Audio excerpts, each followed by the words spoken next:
The following is the Wikipedia entry for C.S. Lewis, and is current as of November 20th, 2005. For the text version of this entry, please visit www.wikipedia.org. Clive Staples Lewis, November 29th, 1898 to November 22nd, 1963, commonly referred to as C.S. Lewis, was an Irish author and scholar, born into a Protestant family in Belfast, though mostly resident in England. Lewis is known for his work on medieval literature and for his Christian apologetics and fiction, especially the children's series entitled The Chronicles of Narnia. Early life. Clive Staples Lewis was born in Belfast, Ireland, now Northern Ireland, to Albert James Lewis and Flora Augusta Hamilton Lewis. He had a brother, Warren Hamilton Lewis, Warnie, 3 years his elder. He adopted the name Jack as a boy simply because he liked the sound of it. From that point on, he was known by this nickname by his close friends and family. Lewis' mother died in 1908, and he was sent to a number of different schools in England. Around 1913, he abandoned his childhood Christian faith. In 1929, he became a theist. In the Trinity term of 1929, I gave in and admitted that God was God and knelt and prayed. Ultimately, in 1931, he returned to Christianity. Lewis had a passion for dressed animals as a boy, falling in love with Beatrix Potter's stories, and often writing and illustrating his own animal stories. He and his brother Warnie together created the world of Boxen, which was inhabited and run by animals. Lewis loved to read, and as his father's house was filled with books, he felt that finding a book he hadn't read was as easy as finding a blade of grass. He also had a mortal fear of spiders and insects as a child, so they often haunted his dreams.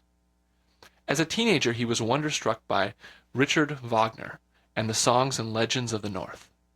They intensified a longing he had within him, a deep desire he would later call joy. He also grew to love nature. The beautiful scenes in nature reminded him of the stories of the North, and the stories of the North reminded him of the beauties of nature. In his teenage years, his writing moved away from the tales of Boxen, and he began to use different art forms, poetry and opera, to try and capture his newfound interest in Norse mythology and in the natural world. In 1916, Lewis won a scholarship to University College, Oxford, where World War I was raging. Because he was Irish, Lewis was exempted from the draft, but against his father's wishes he enlisted in the British Army in 1917. He was commissioned as an officer in the 3rd Battalion, Somerset Light Infantry. Lewis arrived at the front line in the Somme Valley in France on his 19th birthday, where he met his fellow Irishman, Paddy Moore. Lewis and Moore agreed that if either of them was killed, the other would take care of his family. Moore was killed in action, and Lewis kept his promise. After the war, Lewis sought out Paddy's mother, who lived with him until the end of her life. Many scholars believe she is the basis of the characters of the patient's mother in the Screwtape Letters and Mrs. Macready in the Narnia books. Lewis was wounded during the Battle of Arras and suffered some depression due in part to missing his Irish home.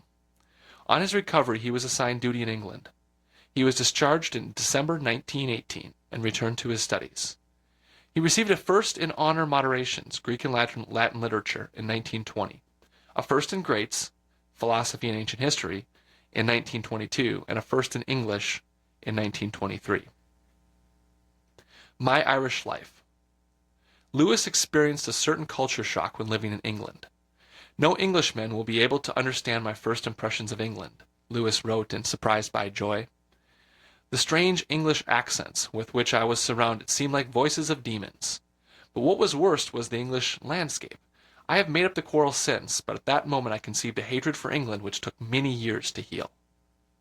From his youth, Lewis had immersed himself in Irish mythology and literature and expressed an interest in the Irish language. He later developed a particular fondness for W.B. Yeats, in part because Yeats' use of Ireland's Celtic heritage in poetry.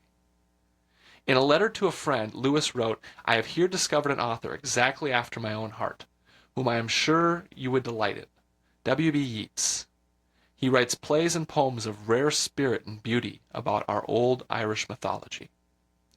He was surprised to find his English peers indifferent to Yeats and the Celtic Twilight movement. In describing his time at Oxford, he wrote, "I am often surprised to find how utterly ignored Yeats is among the men I have met. Perhaps his appeal is purely Irish. If so, then thank the gods that I am Irish."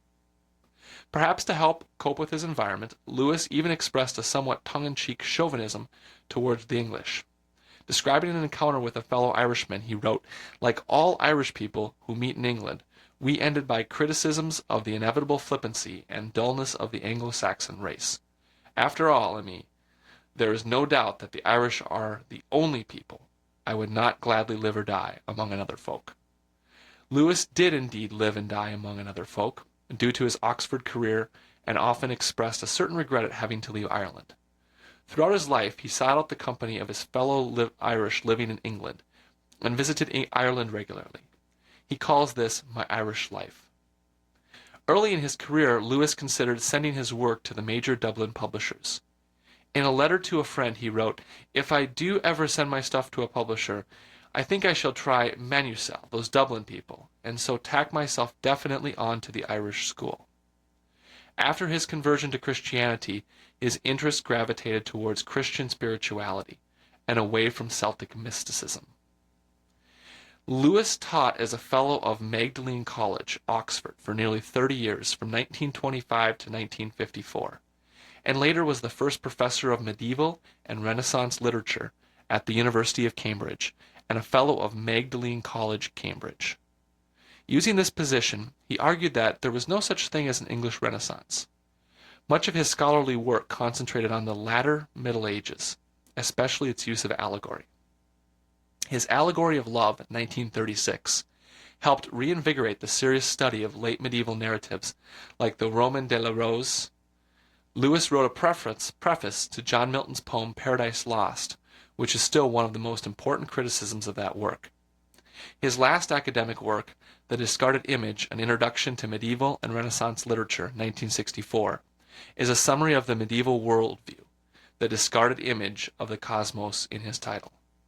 Lewis was a prolific writer and a member of the literary discussion society, the Inklings, with his friends J.R.R. Tolkien, Charles Williams, and Owen Barfield. Career as a writer of fiction.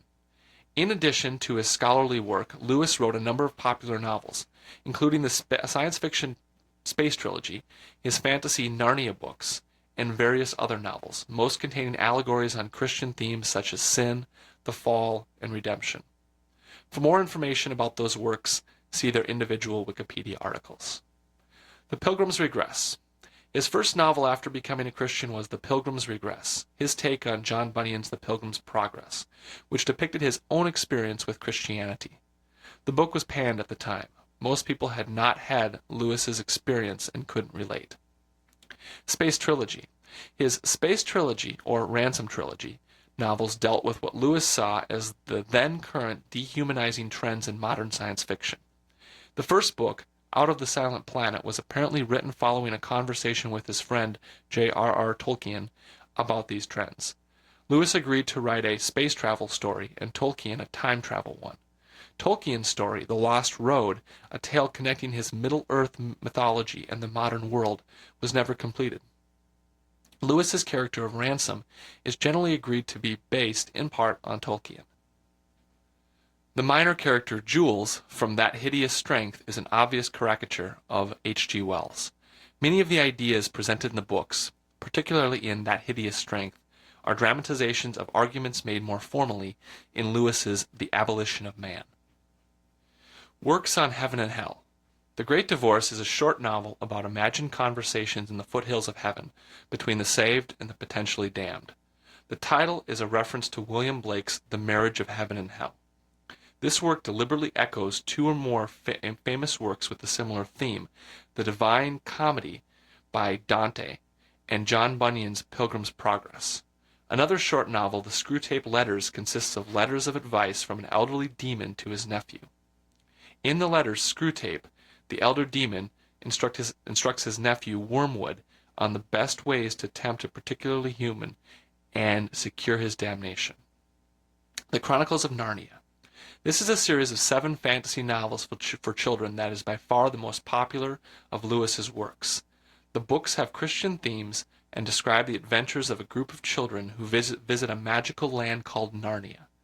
The Lion, the Witch, and the Wardrobe, which was the first published and the most popular book of the series, has been adapted for both stage and screen. The Chronicles of Narnia borrow from Greek and Roman mythology, as well as traditional English and Irish fairy tales.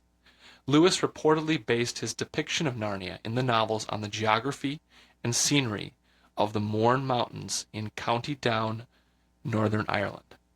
Lewis cited MacDonald as an influence in writing the series. The books were published in an order different from that they take place in. In chronological order, the 7 books are The Magician's Nephew, The Lion, the Witch, and the Wardrobe, The Horse and His Boy, Prince Caspian, The Voyage of the Dawn Treader, The Silver Chair, and The Last Battle. Many people feel that the book should be read in order of publication. Lewis himself was not particular. Non-Christian works. Lewis' last novel was Till We Have Faces. Many believe, as he did, that it is his most mature and masterful work of fiction, but it was never a popular success. It is a retelling of the myth of Cupid and Psyche from the unusual perspective of Psyche's sister. It is deeply concerned with religious ideas, but the setting is entirely pagan, and the connections with specific Christian beliefs are left implicit. Before Lewis's conversion to Christianity, he published 2 books, Spirits in Bondage, a collection of poems, and Dimer, a single narrative poem. Both were published under the pen name of Clive Hamilton. Career as a writer on Christianity. In addition to his career as an English professor and an author of novels, Lewis also wrote a number of books about Christianity, perhaps most famously Mere Christianity, which is considered a classic work in the area of Christian apologetics. After some years as an atheist, he converted to Christianity and joined the Church of England. Although he became an Anglican, he stated that he was influenced by his Roman Catholic friend Tolkien. He was very much interested in presenting a reasonable case for the truth of Christianity.